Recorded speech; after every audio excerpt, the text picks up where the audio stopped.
Olá pessoal, sejam bem-vindos a mais um episódio do Conexão Diálogo. Hoje conversaremos com a doutora Maura Brandão e o nosso tema será Galápagos, as descobertas de Darwin e as evidências do design inteligente. As Ilhas Galápagos realmente provam a teoria da evolução ou suas complexas formas de vida revelam algo ainda mais profundo? As observações de Darwin sobre os tentilhões e outras espécies confirmam que tudo surgiu ao acaso ou pode ser interpretado de outra maneira? Quer saber um pouco mais? Fique com a gente, após a vinheta retornaremos.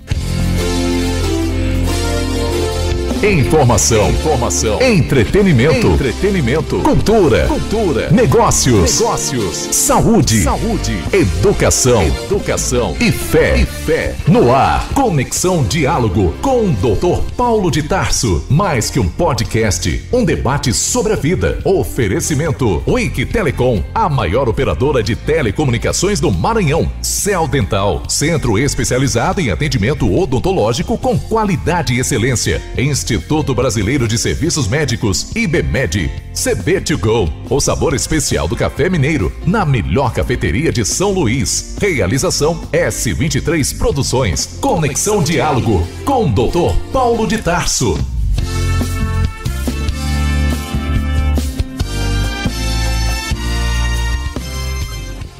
Conversaremos hoje com Maura Brandão, que é doutora em ciências e estudou de perto um dos lugares mais fascinantes do planeta, a Ilha Galápagos. A doutora Maura Brandão é bióloga, formada pelo NASP São Paulo e mestranda em Fé e Ciência pela Faculdade de Teologia em Sagunto, na Espanha. Com uma experiência única, a doutora Maura trabalhou por 2 anos coordenando as atividades do Origins Museum of Nature, nas Ilhas Galápagos, o arquipélago mais importante para a biologia e a teoria da evolução. Hoje ela compartilhará conosco o que as descobertas feitas lá nos dizem sobre a origem e a complexidade da vida. Seja muito bem-vinda ao Conexão Diálogo, doutora Maura Brandão, suas considerações iniciais. Bom, primeiramente eu gostaria de agradecer ao convite. Gosto muito de participar desse tipo de conversa, de falar sobre ciência, né? E falar sobre fé também, por que não? Mas fico muito feliz porque é um tema que eu gosto bastante, especialmente falando sobre Galápagos, que morei 2 anos lá, então tem muita coisa legal para contar. E agradeço o convite e espero que esses momentos aí sejam bem legais. Certo. Doutora, nós no primeiro bloco nós falaremos sobre a formação e trajetória sua. O que te motivou a escolher como carreira a biologia e como foi sua trajetória até o doutorado? Vamos lá. Olha, eu sempre gostei muito de ciência. Quando eu Certo. era criança, enfim, minha mãe trabalhava fora e eu e meu irmão a gente ficava em casa sozinhos e eu tinha uma tia que fazia assinatura da Super Interessante na época, né? Sei lá, 20 e poucos anos atrás. E ela pegou essas Super Interessantes e ela encadernou como se fosse um livro. E ela deu para nós. E eu passava o dia inteiro lendo. Era muito interessante, tipo, realmente era super É interessante. interessante mesmo. Eu assinava super interessante também. É, por mais que assim, né? Lógico, tem toda a questão da evolução e tal, mas eu era criança, né? Eu gostava, isso até me ajudava na escola em alguns momentos na disciplina de ciências. Então, essa coisa para estudar a natureza sempre foi bastante marcante presente na minha vida. Eu queria fazer coleção de rocha, daí eu saía quebrando ardósia de casa, porque eu queria pegar uma ardósia e colocar no potinho, enfim. E aí, quando chegou ali o ensino médio, eu fiz inscrição para o vestibular e fiz para biomedicina, biologia e tal, e acabei ganhando uma bolsa para estudar no NASP.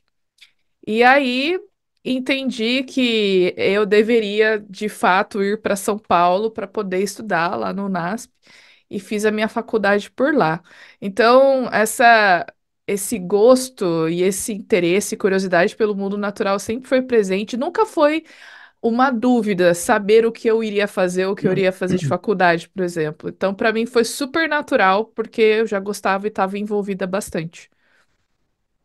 Mas aí o vestibular você fez direto, passou logo de primeira, foi para São Paulo morar só, foi isso aí? Então, eu Eu cheguei a me inscrever no vestibular da UEL, da Universidade Estadual de Londrina.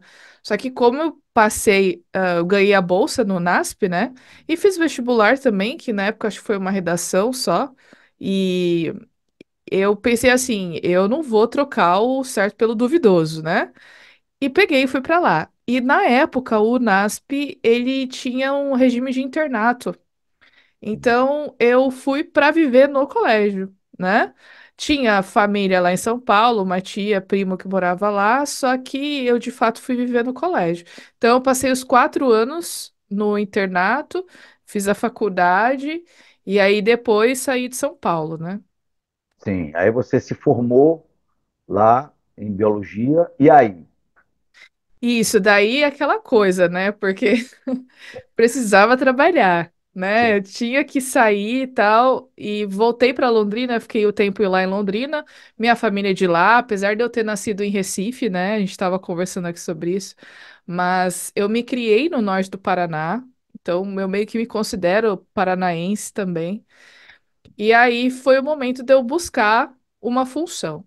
E aí, nesse momento, eu tive uma tia que ela infelizmente, ela ficou viúva. E eu fui para ficar um tempo com ela em Campo Grande, do Mato Grosso do Sul. E lá eles estavam precisando de um professor substituto, lá no Colégio Adventista. E aí eu comecei a dar essas aulas, descobri que, assim, que o prazer da minha vida é ser professora, o prazer da minha vida é estar em sala de aula. E foi até interessante, porque veja só, né? Quando eu ganhei a bolsa para ir para São Paulo, eu ganhei a bolsa para fazer licenciatura em biologia. Aí eu pensei assim, jamais vou ser professora. Eu não quero fazer biologia para ser professora. Eu quero fazer biologia para o laboratório e tal. Na real, eu nem sabia direito o que eu queria fazer, né? Mas enfim, professor eu não queria ser. sim, E eu troquei a minha matrícula do licenciatura para bacharel. E quando eu cheguei lá em Campo Grande, surgiu essa oportunidade e eu me descobri professora, né? Enfim, Deus tem esses caminhos aí que ele vai direcionando a gente. E comecei a minha vida profissional lá em Campo Grande. sim, Trabalhei um tempo como professora da educação básica lá, só que eu sempre quis vir para São Paulo de novo porque eu queria fazer o mestrado, o doutorado na USP, né? Porque durante a faculdade eu fiz estágio no laboratório de biologia de micro-organismos lá na USP, né, na cidade universitária, e eu queria voltar para lá para fazer uma pós, mestrado, doutorado. Então, eu consegui uma transferência, daí eu voltei para a cidade de Santos para trabalhar no Colégio Adventista lá também, e foi aí que eu comecei a fazer o meu doutorado, né, lá na Faculdade de Medicina. E fiquei mais uns anos em Santos. E aí acabei saindo da escola de lá e a partir daí tinha começado a fazer 6 meses de doutorado e depois eu virei 100% dedicação no doutorado, que eu era bolsista, né? E aí ah, comecei o doutorado. E aí depois, no final de 2019, foi que vem esse grande convite na minha vida, né? Que foi um convite para eu me mudar para Galápagos, para trabalhar lá nas ilhas. Então, por trabalhar ali na educação adventista, fiz muitos contatos, eles me conheciam e eles precisavam de alguém com o meu perfil lá, né? sim, E aí me mudei para lá, no início de 2020. Acompanhei a construção desse museu, Origins Museum of Nature, um museu com a cosmovisão, né, bíblica cristã, sim. na Avenida Charles Darwin, lá em Galápagos. E aceitei o desafio e fui. Morar dentro do naturalismo evolucionista, né? Morar na Meca dos biólogos, né? É, Porque Galápagos é a Meca dos biólogos. Eu acho que é. todo biólogo devia, pelo menos, assim, uma vez na vida, ir para lá, não Lá, por causa de Darwin, doutora, só sabe? uma curiosidade. Lá é internacionalizado ou ela pertence é Chile? Lá não. Não, não. Lá pertence ao Equador. É Equador, um é. arquipélago equatoriano, Sim, fica a 1.000 quilômetros da costa ali no Oceano Pacífico, né? Então, para sim, você ir para Galápagos, você tem que ir para Quito ou para Guayaquil. pegar um voo para as ilhas, que dá 1 hora e pouquinho. sim, sim, Então, e eu digo assim que é legal, de repente, ter alguém assistindo a gente aí que é biólogo, né? É interessante ir para lá e eu não tô nem dizendo por causa de Darwin, nem nada. Eu digo pela biologia mesmo, assim, sim, sabe? Para você ver, é um laboratório vivo, né? Todo mundo chama Galápagos de laboratório vivo, mas é uma exuberância de biodiversidade e sim, você tem um contato muito próximo com as coisas. Então, aqui no Brasil, por exemplo, você vai em zoológico, você vai num aquário, só que lá você faz o mergulho e você vê os peixes do tubarão passando do teu lado. Então, é, é uma outra experiência, sabe? Por isso que eu acho que todo biólogo, especialmente, deveria conhecer lá. beleza. Olá, pessoal. Vocês que estão assistindo esse podcast Conexão Diálogo, nós queremos pedir para vocês que estão gostando do conteúdo que é feito com muito profissionalismo, muita capacidade, se inscreva, dê o seu gostei ou não gostei e comente também. Isso é muito importante para nós. Depois que você fizer isso, continue assistindo o nosso conteúdo. Um grande abraço. Doutora, mas me diga uma coisa, a senhora professa a fé cristã desde quando? De jovem? Eu sou cristã desde que eu nasci, Sim, basicamente. sim, Nasci sim. num lar cristã. Não, Imaginava. não conheço outra realidade que não seja essa. Sim, sim, sim. Me diga uma coisa, como foi essa sua relação da fé cristã com a faculdade na biologia? Assim, teve alguma dificuldade desse relacionamento? Olha, eu não tive dificuldade, porque eu acredito que várias coisas na minha vida acabaram me direcionando para o lugar onde eu estou hoje. Eu acredito, como cristã, eu acredito que foi a mão de Deus, sabe? E eu fico muito feliz porque hoje eu entendo que eu soube aproveitar as oportunidades que Deus colocou para mim. Então, eu sou cristã desde que eu nasci, sempre vivi dentro do convívio da igreja, dos irmãos, sempre tive momentos de culto em casa, de música, isso, assim, sempre foi bastante presente para mim.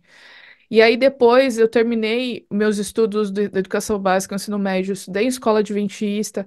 Então, para mim foi natural eu ir para uma universidade adventista, onde eu continuei dentro da mesma cosmovisão, né? E quando Sim, a gente começa a estudar da biologia, não tem como a gente não estudar evolução, sim, né? Ao mesmo tempo, eu fui privilegiada porque os professores que me estudaram evolução, que me ensinaram evolução, foram professores que também tinham a mesma cosmovisão que a minha. Então, de alguma forma, eu tive suporte e eu tive a oportunidade de conhecer uma outra perspectiva a respeito dos mesmos fenômenos, né? Então, obviamente, eu tive aula de evolução, Darwin, seleção natural, bilhões de anos, aquela coisa toda, mas eu também participei de momentos em que tinham eventos, palestras e tal, em que eu pude me interessar e conhecer a cosmovisão bíblica, né?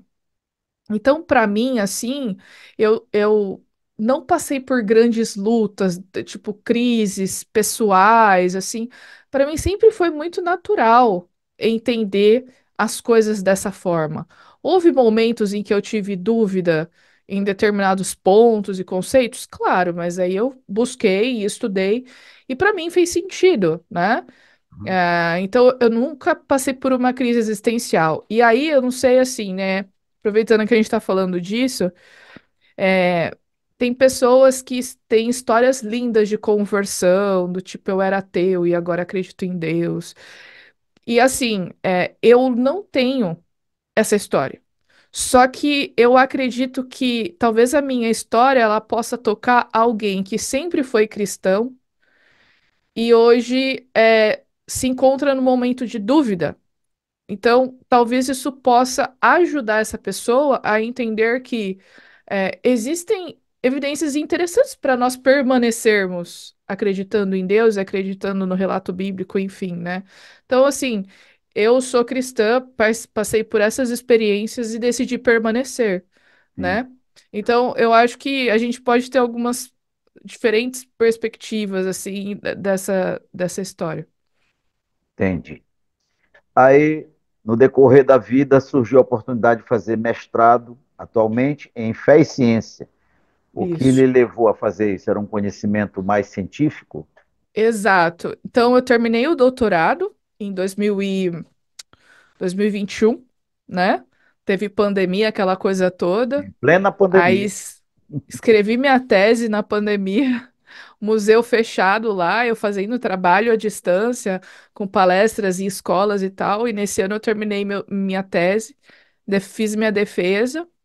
E, e aí, alguns anos atrás, eu vi que havia esse mestrado na Faculdade de Teologia lá de Sagunto, na Espanha, né? E eu vi que era bastante interessante para esse trabalho que eu já faço, que eu já desempenho, que para mim é o meu ministério, né? Que é falar de fé e é falar de ciência. E aí eu achei bem legal, me matriculei e comecei o ano passado. Então é um mestrado que é híbrido. Então fiz aulas presenciais lá e tal, faço algumas disciplinas online e eu tenho a oportunidade de não apenas estudar disciplinas como geologia, paleontologia e etc., mas também estudar, por exemplo, a criação no Antigo Testamento, na literatura rabínica, enfim. Então, eu acho que dá para a gente uma nova visão das Sim, coisas, sabe? Por isso que eu achei legal fazer. eu entendi. E como foi a sua coordenação no museu nas Ilhas Galápagos? Como surgiu essa oportunidade? Então, essa oportunidade surgiu justamente porque eu conhecia muitas pessoas. O Sim, professor meu da faculdade estava numa função que era responsável, né, pela construção do museu e por selecionar alguém para ir para lá. Então, isso foi interessante, facilitou. Ainda mais porque o perfil que eles precisavam era o perfil que eu tinha. E aí eu recebi o convite para ir para lá. E aí foi aquela coisa, né? Porque eu cheguei lá em janeiro. Em março, uma semana depois da inauguração, fechou tudo pandemia, né? sim. E como é um Até lá arquipélago, fechou? Até no fechou. arquipélago fechou? Sim, o Equador estabeleceu uma situação de emergência, fechou o aeroporto, fechou tudo. Ficou turista preso lá, que teve que ficar alguns dias, que os países tiveram que mandar avião, fazer avião, levar avião fretado para levar essas pessoas de volta. Porque Sim, fechou completamente. Tinha toque de recolher, a gente não podia estar na rua depois das 2 da tarde, que louco. sabe? Tinha fila para entrar no mercado, enfim, né? E nada abria, nada abria. Você não podia circular na rua. Se você circulasse, o policial te Que visse, você tinha que pagar loucura. US$ 100 de multa, sabe? Depois do toque de recolher. E como lá é uma ilha, né? Então, eles tiveram um cuidado muito grande, inclusive quando chegaram as vacinas. As pessoas de Galápagos foram as primeiras a receber as vacinas, né? Eu fui ali da primeira leva, eu fui um dos primeiros, justamente pela pressa em reabrir as ilhas por causa do turismo, porque tudo lá gira, né, no turismo. Então, eu fiquei esse primeiro ano basicamente fazendo um trabalho online. Isso que a gente está fazendo, né? Eu Sim, fazia com programa na TV, fazia com as escolas, especialmente escolas adventistas, que como abriu o museu, foi uma divulgação muito grande, assim, nas escolas, todo mundo falando de Galápagos e tal. Então, só no segundo ano que, de fato, eu pude fazer o quê? A gente pôde reabrir o museu. Aí eu pude trabalhar com os visitantes que iam para lá, recebi alunos de escolas, lá tem um colégio adventista lá na ilha também. Recebi um grupo de pesquisadores que vieram da Universidade de Loma Linda, que foram para lá para fazer pesquisa, dei suporte para eles na documentação, porque assim, o arquipélago de Galápagos é um parque nacional. Inclusive, quando você chega lá, você tem que pagar a taxa de entrada do parque, que eu acho que para nós brasileiros, para quem é no Mercosul, é tipo US$ 100, alguma coisa assim. Então, tudo lá respira conservação. Tudo é controlado. O lixo que você tem em casa tem que ser separado em sacolas de determinadas cores, que tem que ser colocados no dia que o lixeiro passa para pegar, e se tiver errado, você é multado. É, se você atropelar, sei lá, uma iguana, uma ah, tartaruga, você pode ir preso, sabe? Então, as coisas lá são muito bem controladas.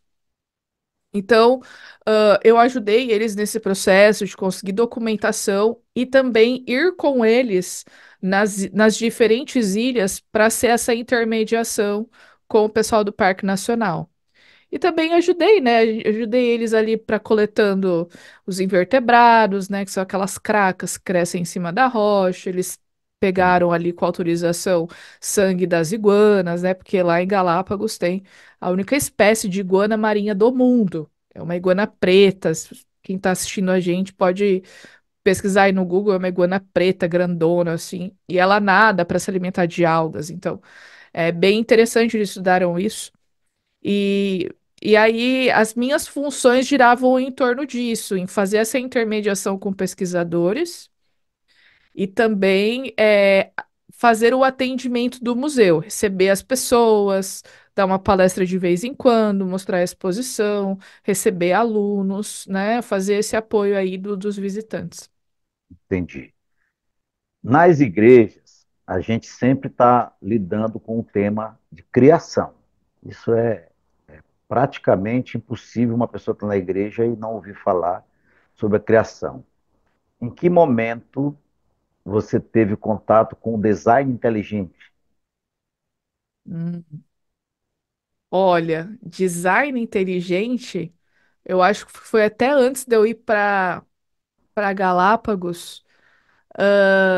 Quando eu comecei a me envolver com a Sociedade Criacionista Brasileira, Certo. né? Então, a teoria do design inteligente é um aliado bastante é uma aliada bastante importante da cosmovisão bíblico-cristã. Porque no design inteligente, a ideia é que você use o método científico para identificar complexidade e identificar a evidência de um designer, né?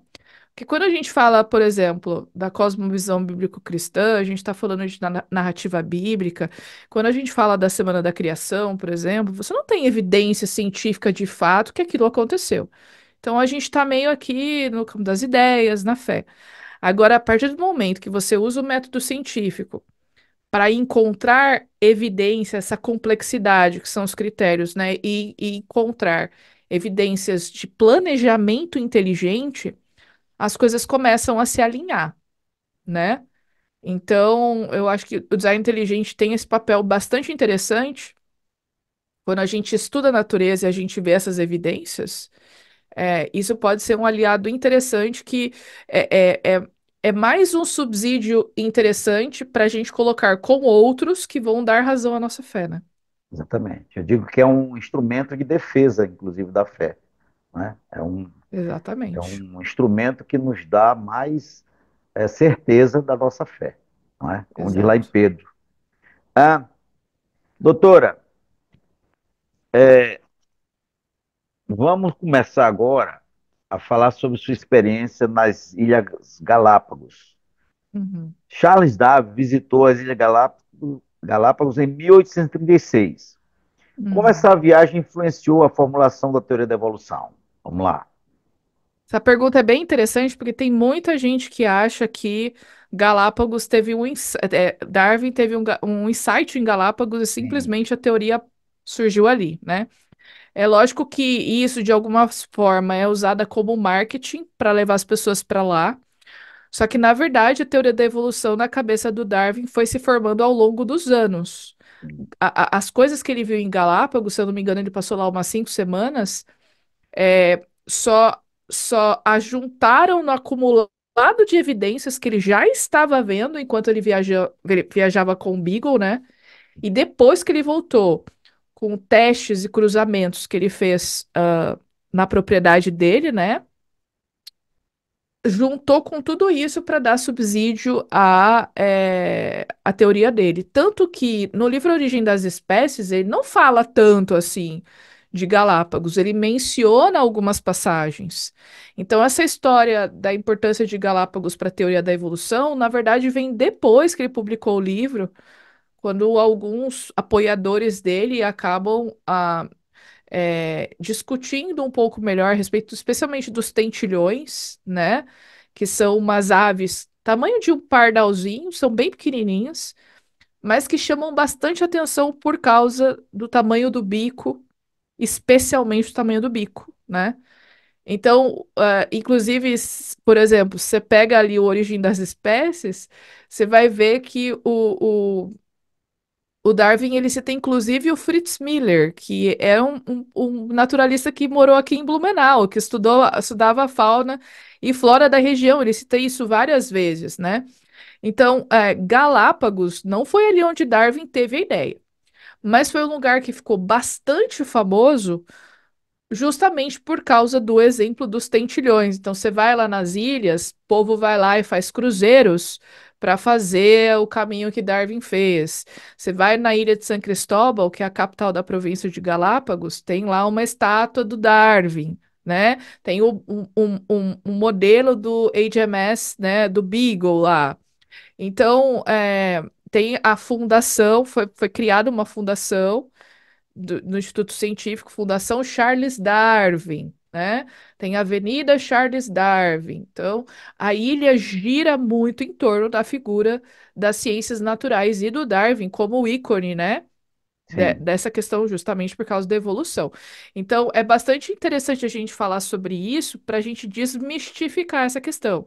Ah, não significa que Galápagos não seja importante. Óbvio que é importante. E é super interessante, por exemplo, você vê relatos do que Darwin falava dos tentilhões, ou do que ele falava das tartarugas, ou do que ele falava das iguanas, e você ir lá e ver algo muito similar ao que ele viu, entende? Isso é bem interessante, sim, especialmente sim. para quem é da ciência, quem é biólogo. Agora, colocar toda a responsabilidade nas ilhas, a gente não pode fazer isso.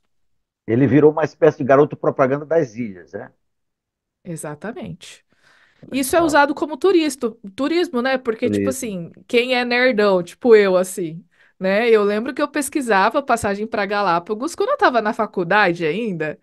E aí eu tive a oportunidade de morar lá. Então, imagina quem tem mais dinheiro para pagar, por exemplo, US$ 20.000 para fazer um cruzeiro de uma semana, né? E o povo paga, né? Especialmente europeu, americano. Então, National Geographic faz expedição lá e tal. Então, é bastante interessante. Entendi. Lá, os tentilhões de Darwin se tornaram um dos exemplos mais icônicos da seleção natural. O que ele observou nesses pássaros e por que foi tão relevante? Olha, veja que interessante, né? Quando Darwin estava ali nas ilhas, não só ali em Galápagos, mas enquanto ele estava na viagem dele, ele coletava é, espécimes de alguns animais e mandava para Inglaterra. Tipo assim, olha o que que eu tô achando aqui, né? E ele mandava para especialistas. Então ele coletava esses animais e nem sempre ele tinha muito critério. No caso dos tentilhões foi assim. É, ele passou por várias ilhas ali e ele foi pegando tentilhõezinhos, ele meio que empalhava assim. E aí ele pegou vários espécimens de vários lugares da ilha, e ele não teve o cuidado, por exemplo, de pegar e catalogar, porque quando a gente faz coleta, né, quem agora é da área da ciência, a gente faz no laboratório, a gente tem amostras, a gente tem que, né, identificar para a gente saber o que que é o quê. Mas ele só saiu coletando, por quê? Porque a variação que ele via nesses animais não era tão importante assim. Só que quando ele volta para a Inglaterra, ele manda isso, os especialistas falam assim: olha, da onde você pegou esses animais? Porque que são várias espécies? E ele não tinha essa noção. Então, o que que eles tiveram que fazer? Eles tiveram que conversar com o capitão do Beagle, que era o Fitzroy, né? Que tinha feito esse trabalho de coleta e que tinha catalogado. E aí eles viram, por exemplo, que, de acordo com a ilha, a forma do bico desses Sim, animais mudava. Então você tinha tentilhões que tinham um bico maior, tinha um bico menor em outra ilha, que tinha um bico mais pontudinho, que tinha um bico mais curto. E aí eles chegaram à conclusão de que esses animais tinham esses tamanhos de bicos diferentes, porque o bico funciona como uma ferramenta, né? Então, se o tentilhão come sementes que são grandes, duras, ele precisa de um bico maior. Se ele vai comer, por exemplo, o néctar ou a substância açucarada que está dentro da flor do cacto, Ele não pode ter um bicão grande, tem que ter um bico um pouquinho mais fininho para poder chegar lá no receptáculo floral para poder pegar a comida. sim, Ou aquele que vai pegando inseto, né? Vai nos cantinhos, enfim. E aí, essa foi a principal coisa que chamou a atenção. E chamou a atenção para o fato de que veja, você tem animais que são de diferentes lugares e que, por mais que eles tenham muitas características em comum, aparentemente são na mesma espécie, como Darwin achou, né? Hoje eles são classificados em espécies distintas, mas eles têm diferenças e que têm a ver com a adaptação deles aos diferentes tipos de alimento, por exemplo. E outra coisa que ele viu é o seguinte: ele olhava para os tentilhões do continente e via que os tentilhões de Galápagos tinham uma similaridade, que provavelmente haviam vindo do continente. Então, eles migraram de alguma forma, né? De repente, esteiras de vegetação que foram sendo levadas pelas correntes, chegaram ali, se adaptaram muito bem e se diversificaram nas ilhas, né? Então, isso que chamou bastante atenção e por que que isso é importante, né? E eu acho que é aí que vem o interesse para nós aqui, que somos adeptos do design inteligente, por exemplo. É que quando você para estudar a, essas variações que acontecem nesses animais e a dinâmica que eles têm, você vê uma evidência de especiação rápida, ou seja, eles mudam e eles formam novas espécies em pouco tempo. Isso é interessante por quê? Porque a teoria da evolução entende que fenômenos de especiação, por exemplo, que é aquela coisa de você formar uma nova espécie, Darwin falava muito isso, levava muito tempo, que o Darwin era fãzão do gradualismo, né? Então as sim. coisas elas vão acontecer aos pouquinhos e muito lento, por isso eu preciso milhões de anos. Então, quando você começa a ver que as espécies mudam, formam novas espécies, e isso acontece pela seleção natural, e é interessante a gente falar isso, né? Porque ali a gente vê de fato a seleção natural acontecendo. Você vê, uau, então eu não preciso de milhões de anos para uma espécie mudar, né? Para ter uma variação dentro da espécie. Então, isso pode ser bastante interessante para nós. É lógico que honestamente, cientificamente falando aqui, eu não me sinto confortável, por exemplo, em falar o seguinte, olha, se o tentilhão ele tem essa variação em algumas décadas, então todas as espécies podem acontecer isso também em algumas Sim, décadas. Não é exatamente assim, eu não posso fazer exatamente a extrapolação. Evolucionista faz isso, né? sim. Olha, evolução está acontecendo em Galápagos, evolução ao vivo, né? Eles usam a expressão em inglês evolution in act, ou seja, está vendo as coisas acontecendo. E aí, se aquilo está acontecendo, imagina se tiver milhões de anos. Então, o que a gente está vendo ali é para os tentilhões. Pode ser que em outras espécies esse processo também tenha acontecido, mas tenha acontecido de outra forma, demore um pouco mais, mas o fato é, existem evidências que dizem que as coisas não precisam necessariamente de tanto tempo para acontecer. E eu acho que essa é a parte que é bastante interessante na questão dos tentilhões lá em Galápagos. E me diga uma coisa, a senhora chegou a discutir com alguém lá? É uma pergunta retórica, na verdade. Aham. Ela chegou a discutir com alguém sobre o design, a evidência do design inteligente lá? É. Então, no museu que eu trabalhei, é, tinha uma exposição que Sim, tinha muitas informações das ilhas e muitas evidências de design inteligente. Então, tinha ali, por exemplo, a forma de Fibonacci, tinha um infográfico enorme do Fibonacci na concha, tinha um vídeo passando, tinha a cascata de coagulação sanguínea, complexidade irredutível na molécula de DNA, e só que não tinha uma vez a palavra criacionismo, por exemplo. Não tinha. Em nenhum lugar. Tinham as evidências, mas não estava falando a respeito disso. Aí no final tinha o infográfico falando das digitais do criador, né?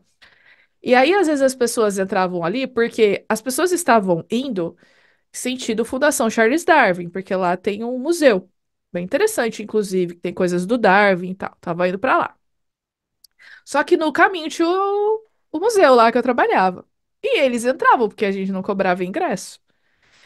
E aí eles entravam sem ter a mínima ideia do que tinha ali dentro. E quando eles saíam, eles se surpreendiam, falavam, nossa, que interessante, porque você tem informação das ilhas, da formação das ilhas, porque o arquipélago é de origem vulcânica, né? Ela simplesmente brotou no meio do oceano.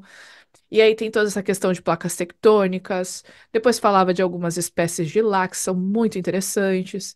E aí no final você tem uma mensagem das digitais do criador. Aí o pessoal ficava, né? Só que de vez em quando aparecia de fato alguém que estava assim, meio bravo, né? Que não deveria É, ter isso. tipo assim, eu não acredito que eu tive que passar por aqui. Ah, Vocês me enganaram, sabe? sim, Tinha gente que saía e ia embora assim, bravíssimo, bufando, mas tinha gente que acabava vindo conversar, tipo, você acredita, tem certeza? E a principal, engraçado, né, que o principal argumento que eles usavam para dizer que a evolução de fato tinha sido provado é o registro fóssil, né? sim. E não tinha nada de fóssil no museu. Mas eles iam com a história de que, olha, o registro fóssil prova evolução. Aí eu tentava argumentar, você tem certeza disso que você está falando? Né? Sim. Porque quando você olha para o registro fóssil, e Darwin fala muito, ele tem uns dois capítulos que ele fala só de registro geológico e registro fóssil no livro dele. E aí você pensa assim, 150 anos depois, mudou alguma coisa? Tá mais ou menos a mesma coisa que era na época dele. Você tem um registro completamente descontínuo, você tem várias espécies em estase, né? Então, elas ficam muito tempo no registro fóssil, basicamente do mesmo jeito, não acontece mudança. Tá, mas em milhões de anos não tem que ter alguma mudança? O que que acontece? Por que que não tem? Então, eles acabam argumentando algumas dessas questões, e por mais que a gente aponte esse outro lado, é como se não quisesse, pelo menos estar aberto ao diálogo, entende? Então, Sim, sim. assim, eu não tive que brigar com ninguém, mas alguns acabaram sendo um pouco mal educados, Eu né? entendi. Mas faz parte. Eu É, mas, escolhi. então é certo que a gente não nega a doutrinação desde a hora que eles imaginam ir para lá, né? Imaginam ir para as ilhas, eles já vão, já sabem e já vão doutrinados. Qualquer evidência de um criador, eles vão dizer que não é verdade, né? Tentar esconder. Ou, Então, eu acho que é uma questão assim. Eu gosto de olhar pela seguinte perspectiva. Olha, para mim, que sou cristã, é muito tranquilo entender que há um designer. Só que para pessoa que não é cristã, ou talvez não tenha isso muito bem sedimentado, por exemplo, talvez seja natural que ele aceite o naturalismo. Agora, a questão é o seguinte: quando você para analisar as evidências, tem umas coisas que você para e fala assim, não. Foi assim. Não é possível que tenha sido assim. Origem da vida, por exemplo. Então, tem algumas coisas que te fazem pensar. Agora, tem pessoas que realmente decidem: olha, é isso e apenas isso, e eu não admito qualquer outra coisa. Aí fica complicado de conversar com a pessoa, né? porque a doutrinação, ela destrói todas as suas convicções em contrário, né? Você nega, Exato. às vezes, até a sua própria existência quando você é doutrinado. Depende muito, não é? Depende muito Aham. de que nível de doutrinação a pessoa está. Mas ela é capaz de negar as coisas mais evidentes na cara dela, face a face ela nega, né? É lamentável isso. Então a pessoa perde a razão, né? O raciocínio, Exato. não é? Para afirmar algo que ela acredita que seja verdadeiro. Tem não sei se você conhece um livro muito legal do João Paulo, A Fé dos Ateus. O nome eu achei do livro Sim. fantástico. Não? Já conversei com ele, a gente ria muito porque eu já disse para ele que esse tema do livro é fantástico, né? Bem, E muito veja bacana. que, né, a gente que é cientista e tá na ciência, você precisa ter a mente aberta a outras possibilidades, né? O Marcelo Gleiser que fala, tipo, quando você parte do princípio que não existe, por exemplo, o ser sobrenatural, você já está limitando o teu método, você já está sendo tendencioso, porque você exclui outras possibilidades, né? O Então, cientista caminha pelas evidências, né? exato. Aquilo que ele obtém no laboratório, na observação deles, enfim. Ele não é dono da razão, né? Ele segue algumas evidências. Exato. No E momento que tem um ele deixa de momento, seguir, ele negou tudo. e tem um momento que assim, o método científico, ele é limitado. Tem coisas que, Sim, seja por tecnologia, seja por limitação humana, seja porque a gente não consegue voltar para o passado. Então, sim. assim, existem limitações. Então, nesse momento em que você atinge o paredão da limitação, você precisa fazer um exercício e poder entender como que essas peças se encaixam, entendeu? E não é essa questão, eu vou invocar o Deus das lacunas. Não é isso. Ao contrário do que muita gente diz, entende? Então, eu acho que é bem interessante a gente falar sobre isso, porque tem muita gente que acha que a ciência tem todas as respostas, que acha que é perfeita, que o naturalismo é perfeito e tá tudo resolvido. E não tá nada resolvido e tá tudo imperfeito. Tem muita coisa que a gente não tem a mínima ideia. Só que, infelizmente, o jeito que essas informações elas são passadas como se tivesse tudo certo, né? E aí você Existe, passa uma falsa noção. exatamente. E houve ao longo de 150 anos uma propaganda massiva, né, em relação à evolução, né? Então, tem gente que nem cogita outra possibilidade. Por exemplo, na Exato. escola que eu estudei, era uma escola confessional, tá? Mas os livros todos eram baseados na evolução. Tem até Um aquela paradigma, né? é, tem até aquela figurinha de uma ameba, aí passa por um peixinho com rabo, depois ele sai da água e tal, até chegar no Homo erectus, né? Uhum, Mas não se cogitava outra possibilidade. E depois a gente descobre que era pura doutrinação, né? Mesmo uhum, de entidades que não deveriam fazer isso. Mas, enfim, a gente agora consegue discutir isso num outro nível, não é? Mas, uhum. doutora,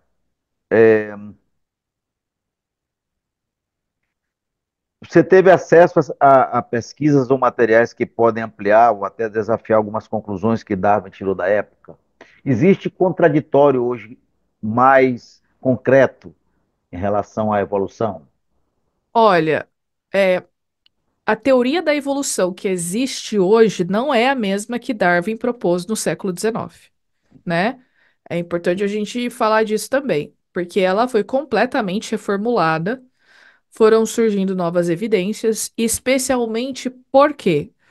Porque Darwin propôs que esses animais mudavam, que a seleção natural atuava, selecionava as características mais vantajosas, e isso fazia com que fossem surgindo novas formas, novas espécies.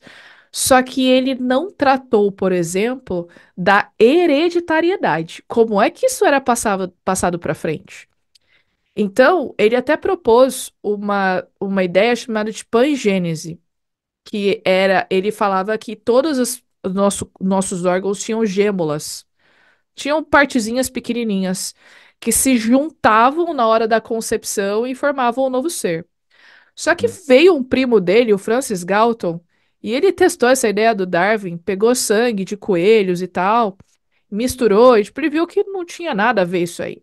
Eles até ficaram meio brigados. Então, a teoria que o Darwin propôs no século XIX meio que caiu num descrédito. Teve até um período que ficou conhecido como o eclipse de Darwin, porque as pessoas começaram a criticar bastante. E aí, lá no início do século XX, vem alguns teóricos, especialmente matemáticos, né, mexiam com probabilidade e tal, especialmente porque a ideia teoria do Mendel, né, Sim, acabou aparecendo. As pessoas começaram a ver que fazia sentido, né? O Thomas Morgan trabalha com as drosófilas e eles acabaram reformulando o darwinismo no que nós conhecemos hoje como nova síntese ou neodarwinismo, né? Que inclusive também está sendo bastante questionado, não apenas é, por cientistas do design inteligente, por pessoas defensoras do design inteligente, não apenas por criacionistas, por exemplo, mas também por outros pares da comunidade científica. Inclusive, tem bastante gente propondo a nova síntese estendida da evolução. Por quê? Porque eles estão vendo na natureza que tem algumas coisas que estão acontecendo e não estão batendo. sim. Então, eles estão propondo, olha, existem alguns mecanismos, como plasticidade fenotípica, né? Você tem ali numa espécie vários organismos ali que apresentam mudanças e tal, que não é explicado por mutação, seleção natural, a como os organismos respondem às variações ambientais. Então, é, é lógico que ainda a grande maioria da comunidade científica ainda é neodarwinista, mas ainda assim, quando a gente pega para estudar, buscar artigos e tal, existem questionamentos que são feitos e é natural que isso seja feito. É assim que a ciência progride. A grande questão é a seguinte: você precisa se manter dentro de um rol, né? Você precisa se manter no naturalismo. Porque se você sai do naturalismo, aí não vale. Entendeu? Entendi. Então, tem alguns cientistas que querem fazer ciência que, infelizmente, meio que é disfarçado, né? Eles fazem Sim. pesquisa, questionam algumas coisas, mas não falam abertamente, por exemplo, que não acreditam na seleção natural, ou que não acreditam na evolução, né? Até Mas tem porque hoje, bastante gente questionando. para publicar hoje é quase que impossível, né? Publicar Não alguma dá. coisa sobre criacionismo, né? Quase que É bem impossível. complicado. Tem Se que você usar um pouco. quiser ser um Sim. cientista relevante hoje, pelo menos aqui no Brasil. Sei que Sim. existem outros países que são um pouco mais flexíveis com isso, mas se você quiser ser um cientista relevante aqui no Brasil, infelizmente você não pode falar abertamente das suas crenças. E isso parece um tanto quanto paradoxal, já que a gente vive num mundo que é dito que tem liberdade de expressão, que tem tolerância, mas quando você vai mesmo ali dentro da universidade, existe uma intolerância gigantesca contra pessoas que estão ali para defender o contraditório, né? Eu fui muito abençoada, porque no meu doutorado não era também uma área especialmente, assim, especificamente da evolução, né? Mas meu orientador sempre me apoiou bastante, ele me conhecia, sabia o que eu fazia, né? Ele sabia que eu era cristã e tudo, então eu não sofri oposição em relação a isso, mas eu conheço histórias, pessoas muito próximas a mim, inclusive, que são perseguidos do tipo, olha, você vai precisar excluir vídeos que você tem nas redes sociais, porque, Sim. tipo, de orientador falar isso para aluno, você tem que excluir esses vídeos, porque tem pessoas me questionando a respeito dessas suas falas. Impressionante, né?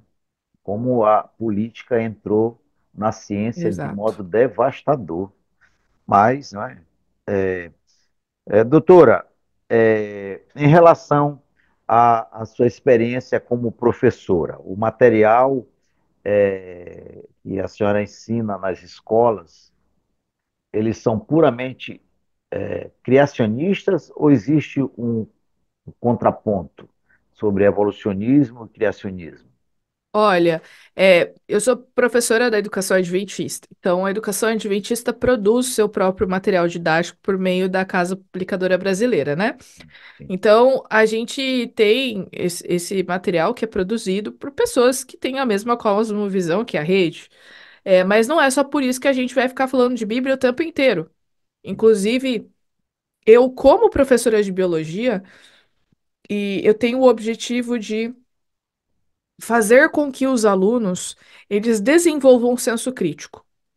Eu não vou aqui apresentar apenas o criacionismo, por exemplo, para que eles não conheçam o que a evolução defende. A minha ideia e eu sempre falo para eles, olha, eu falo assim, gente, a biologia ela é construída em cima das bases da evolução. Então, tudo que a gente estuda na biologia, você vai falar dos fungos, por exemplo, você tem que começar falando da onde que eles vieram, quais são as ideias que explicam o surgimento dos fungos, ou seja, eles foram agrupados dessa forma porque há uma cosmovisão evolucionista por trás que dita os critérios que vão ser usados na classificação dele. Então, eu não posso falar de biologia sem falar evolução. Isso eu acho errado também. Isso é um extremo que não é legal. Então, apresento o conteúdo, apresento a perspectiva evolucionista, mas eu sempre deixo claro que essa é a perspectiva evolucionista. E em alguns momentos eu faço contraponto, falo assim, olha, olha, gente, de acordo com a perspectiva cristã, essa informação, ou esse fenômeno, ou essa função, ou essa estrutura, ela é entendida de outra forma. E eu sempre coloco isso. Por quê? Porque os meus alunos, eles vão fazer um vestibular, vão fazer o Enem. Eu tenho que preparar esses meus alunos para chegar lá no Enem e responder uma questão que foi criada pensando na evolução. Então, eu preparo eles para isso. Ao mesmo tempo, eu também apresento uma outra perspectiva, porque no fim das contas, quem vai decidir isso é ele. Então, ele precisa conhecer. Ele precisa saber que há duas perspectivas sobre a mesma evidência. Há duas, pelo menos, né? Duas cosmovisões que vão interpretar a mesma evidência de formas diferentes. Isso, e é natural que isso aconteça, né? Porque a nossa cosmovisão, ela é influenciada pelo nosso passado, pelas coisas que nós acreditamos, pela forma como nós vemos o mundo. Então, eu pego ali um fóssil eu vou estudar um fóssil, por exemplo, não sou paleontóloga, mas eu acho que eu já estudei bastante paleontologia na faculdade, na pós, né, para ter um certo conhecimento. Então, você pega ali um fóssil, por exemplo, e aí você vê uma evidência de uma catástrofe muito grande. O Sim, evolucionista vai dizer que essa catástrofe foi local, que essa catástrofe, que esse animal foi fossilizado ao longo de milhões de anos. Já aquele que acredita na Bíblia entende que talvez essa catástrofe ela tenha sido da forma como está relatado ali, por causa das evidências que aparecem ali no fóssil. Foi algo rápido, massivo, com muita água, enfim, né? Então, há diferentes cosmovisões para a mesma evidência. A única questão é que no meio acadêmico só é admitida uma delas, né? sim, Então, no fim das contas, o aluno ele vai ter que decidir o que ele vai escolher. Então, nos livros que a gente usa, você tem a biologia, você tem a explicação evolutiva, ao mesmo tempo você também tem o contraponto da perspectiva bíblico-cristã de como aquilo também é entendido. entendi. Doutora, com relação à difusão do design inteligente, na sua opinião, nós não vamos afirmar nada, mas é só uma opinião, que fique claro para todo mundo que está nos assistindo. Na sua Uhum. opinião, a senhora acha que a teoria do design inteligente tem incomodado a teoria da evolução, de fato? Pelo menos vamos falar em Brasil. Ah, lógico que incomoda. Se não incomodasse, não tinha gente escrevendo livro e artigo criticando, chamando de pseudociência, né? Sim, Mas isso é bom, porque quanto mais falam, mais pessoas conhecem, sim, né? sim. É, Só que, ao mesmo tempo, eu acho que é importante esse trabalho aí que a gente faz, a gente está fazendo aqui, porque a gente precisa levar a informação correta para as pessoas, sim, né? Então, tem muita gente que, ó, fala, beleza, é pseudociência, só que não conta a história inteira. Inclusive, quando você. Eu estava lendo esses dias atrás, eu tô lendo, na verdade, um livro que chama Evoteísmo, que é uma coletânea de artigos que tem ali do Stephen Meyer, vários autores da TDI, né? E é bem interessante, porque nesse livro, Evoteísmo é um calhamaço bem grandão. Ele pega várias contestações que outras pessoas fazem a respeito daquilo que ele diz, e ele discute esses questionamentos e explica o porquê as pessoas estão equivocadas. Só que, sim, infelizmente, muita gente que ouve falar que o TDI é pseudociência acaba não tendo acesso à informação, tipo, da contestação dessa afirmação, entende? Daí você fica ali só. Então é legal a gente divulgar para que as pessoas entendam que, olha, você tem a réplica disso aí. Não é bem assim do jeito que as pessoas estão falando, né? Então a gente precisa ter bastante cuidado. Então, na minha opinião, tá incomodando? Lógico que tá incomodando, né? E eu acho legal isso ganhar cada vez mais espaço. Eu acho que seria interessante, pelo menos, teoria do design inteligente ser mencionada nos livros, pois sabe? é. É igual, por exemplo, ó, eu vou falar aqui de origem da vida, aí você fala de química pré-biótica no colégio, por exemplo, né? Você fala de química pré-biótica, reações criaram aminoácidos, aquela coisa toda, e você fala da panspermia. que é o quê? É aquela ideia de que a vida, as primeiras formas de vida ou primeiras moléculas orgânicas se formaram em algum momento fora do nosso planeta, chegaram aqui, porque tá difícil você entender como que formou aqui na Terra, né? Tá difícil encontrar condições. Então foi em outro lugar, vamos terceirizar o problema e mandar para lá. Sim. Então, se apresenta a panspermia. Não é unanimidade? Não é, mas se apresenta. Então, eu acho que deveria ser feito isso. Ah, beleza. Você tem a modelo naturalista que explica que a vida foi assim. Beleza. Se tem a teoria do design inteligente que entende por causa dessa razão, por causa dessa evidência, por causa usando esse critério, entende que a vida foi planejada.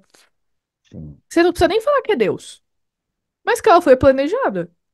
Agora, quem planejou, tu que vai decidir. Mas que de fato é evidência, pode ser entendido assim, pode ser entendido assim. Então, eu acho que essa questão de você não deixar você nem menciono contraditório, sabe? Então, eu acho que pelo menos essa menção deveria haver, porque daí a pessoa ela escolhe no que ela vai buscar mais, o que ela vai estudar mais, o que ela vai Eu acreditar. acho que a maior evidência de que está incomodando é que eles não querem permitir a divulgação da teoria do design inteligente. A gente só não Exato. permite algo que nos incomoda, né? Nos incomoda com a verdade. Olá, pessoal. Vocês que estão assistindo esse podcast Conexão Diálogo, nós queremos pedir para vocês que estão gostando do conteúdo que é feito com muito profissionalismo, muita capacidade, se inscreva, dê o seu gostei ou não gostei e comente também. Isso é muito importante para nós. Depois que você fizer isso, continue assistindo o nosso conteúdo. Um grande abraço. Mas, doutora, uma outra Exatamente. pergunta. Como é que a senhora vê a teoria do design inteligente nas igrejas? Como é que os cristãos estão entendendo a teoria do design inteligente? Porque na igreja a gente tem a tendência mais de falar da Bíblia, né? Então, eu acho que quando a gente vai às igrejas, e eu também faço esse trabalho, eu prego, faço palestras e tal, eu acho que a gente tem um trabalho bastante importante de fazer divulgação científica, né? Sim, Porque muitas vezes as pessoas não sabem como a ciência funciona, então a gente faz esse trabalho de formiguinha de fazer o letramento científico, para a pessoa entender como a ciência funciona, porque é só daí que você vai poder inserir o design inteligente, né? Porque assim, você pode falar, o design inteligente é uma teoria que defende que existe um designer, tá bom? Mas por que que você fala isso? Aí você vai ter que explicar quais os critérios do tipo complexidade redutível, complexidade especificada, você vai dar os exemplos. Então a gente precisa fazer um trabalho bastante importante, de, primeiro, divulgar ciência e depois trazer exemplos que são muito próximos às pessoas, sabe? o dilúvio. É, exatamente. Todo mundo adora falar de dilúvio. Todo mundo adora falar de fóssil, né? Talvez biologia em alguns momentos fique um pouco abstrato, porque você está falando de DNA, um negócio que a gente não vê direitinho, que tá aqui na gente, mas a gente não vê direitinho, né? Mas, e eu tenho fóssil aqui em casa, eu tenho réplicas, então quando eu vou, a gente fala sobre isso, eu levo, o pessoal gosta de pegar, gosta de olhar, pegar a lupa e ver e tal. Então eu acho que é bastante importante a gente falar sobre isso sim. Ao mesmo tempo, é importante também as pessoas se prepararem para fazer isso, Isso. porque a gente não pode pegar o púlpito para falar bobagem, Sim, sim. né? É uma responsabilidade muito grande a gente pegar o microfone na igreja para falar para as pessoas. A gente precisa ser bastante consciente disso. Eu não apenas preciso estudar a Bíblia, como eu preciso estudar de ciência, né? Então, Relacionar. exatamente. Então, você vai falar do dilúvio, vai começar a falar de fósseis, mas espera aí, você estudou direitinho aquilo que você vai falar, né? Sim. Então, isso é bem importante. E a gente precisa de pessoas que falem sobre ciência na igreja. A gente precisa, porque às vezes a gente vê que o púlpito vira meio que um esquema de autoajuda, né? Você vai lá, olha só que legal essa história. Se Deus fez isso com eles, vai fazer isso com você também. Ou Ok, promessa de prosperidade, né? exato. Não, ok. Deus, realmente, Deus nos ama, ele nos abençoa. Mas. Eu sempre falo assim, né? Eu descobri há uns anos atrás que, de fato, falar sobre ciência é o meu ministério. E isso tem me dado um propósito muito legal. Porque eu entendo que existem pessoas que só vão conhecer a Deus por meio da ciência. Tem Sim. pessoa que ela só entende se você usar argumentos de lógica ou científico.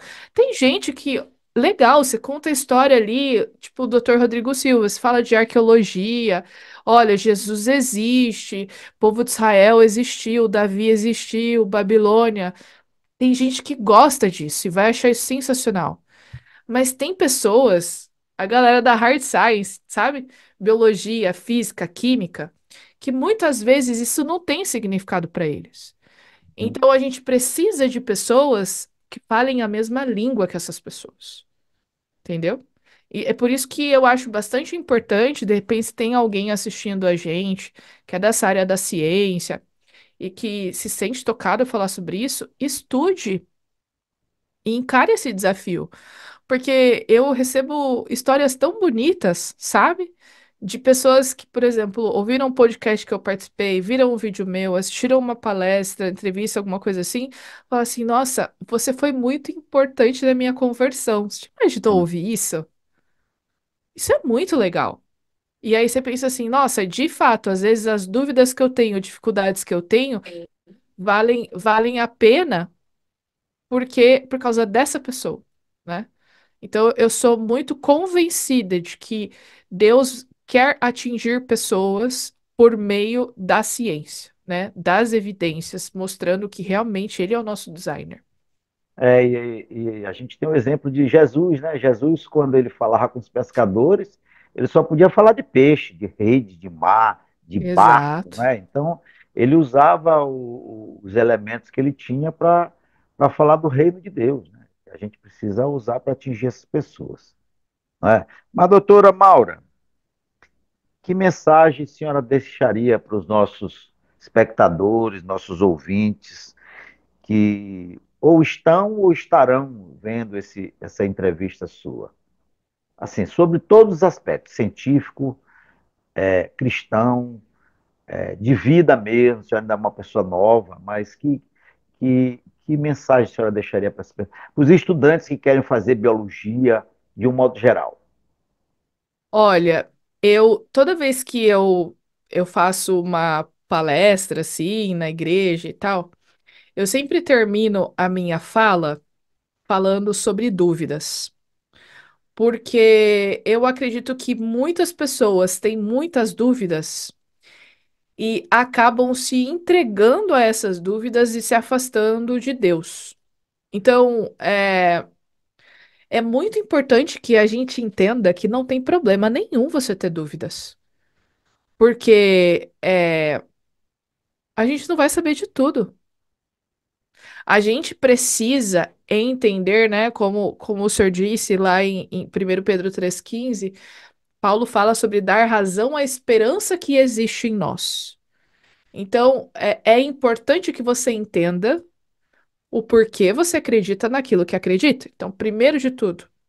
Agora, se aparecerem dúvidas, o que é natural, você deve buscar responder a esses questionamentos. Mas a gente também precisa entender que, tipo assim, tem coisas que a gente não vai saber. Infelizmente, a gente não vai saber. E lá em Deuteronômio, eu tô até converso aqui, Deuteronômio 29, 29 diz assim, ó, as coisas encobertas pertencem ao Senhor, o nosso Deus, mas as reveladas pertencem a nós e aos nossos filhos para sempre, para que sigamos todas essas palavras dessa lei. Então, aquilo que é necessário para nós, Deus deixou essas respostas, e a ciência é uma ferramenta incrível, espetacular, para nos ajudar a encontrar muitas respostas. Mas, como eu falei agora há pouco, o método tem limitações.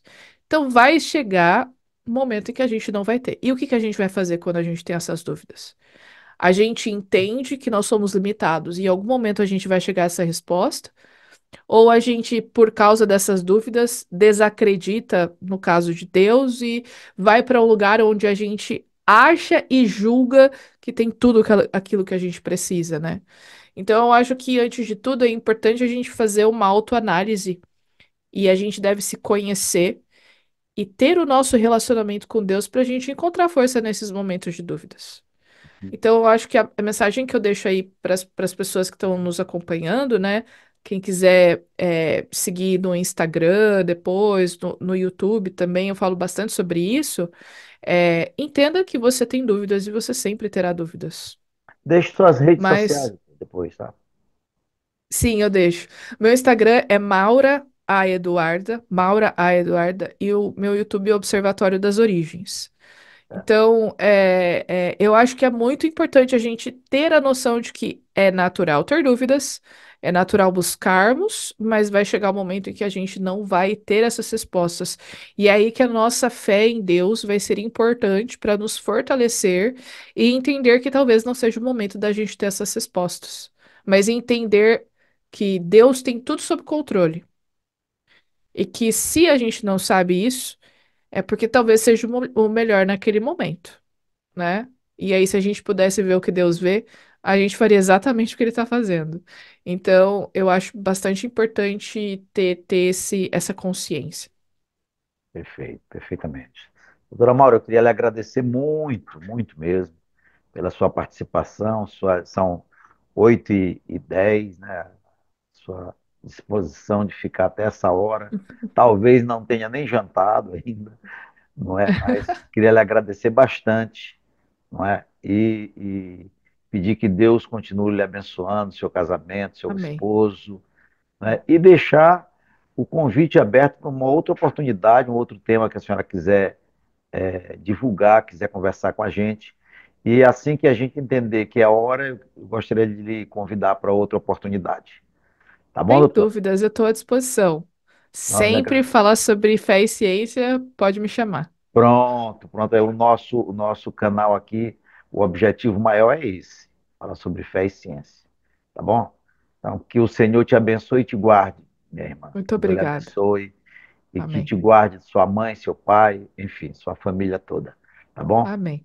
Um grande abraço Obrigada. para a senhora. Boa noite. A Wiki Telecom, maior operadora do Maranhão, com mais de 35 mil quilômetros de rede, oferece serviços com condições exclusivas para clientes empresariais e provedores ISP. A Wiki possui a tecnologia DWDM em toda a sua rede, possibilitando o fornecimento de velocidades acima de 100 GB em canais independentes com a menor latência, proteção anti-DDoS e redundância. Wiki Telecom, conectando os maiores provedores de norte a sul do Brasil. 98 99122 7918. Olá pessoal, eu sou Vitória Ribeiro e estou hoje no Céu Dental, um dos patrocinadores do podcast Conexão Diálogo. O Céu Dental é um centro odontológico especializado em atendimentos e serviços de qualidade. Já tem mais de 40 anos de mercado e está hoje localizado no Renascença, no edifício Office Tower. O Céu Dental oferece serviços como próteses totais, implantes dentários e muito mais, sempre com profissionais experientes e tecnologia moderna.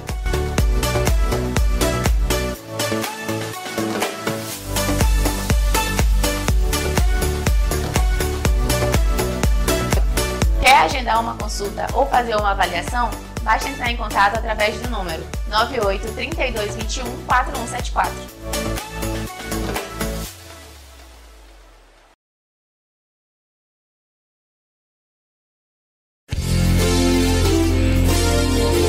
Informação, entretenimento, cultura, negócios, saúde, educação e fé. No ar, Conexão Diálogo com o Dr. Paulo de Tarso. Mais que um podcast, um debate sobre a vida. Oferecimento Wiki Telecom, a maior operadora de telecomunicações do Maranhão. Céu Dental, centro especializado em atendimento odontológico com qualidade e excelência. Instituto Brasileiro de Serviços Médicos, IBMED. CB2Go, o sabor especial do café mineiro, na melhor cafeteria de São Luís. Realização S23 Produções. Conexão Diálogo com o Dr. Paulo de Tarso.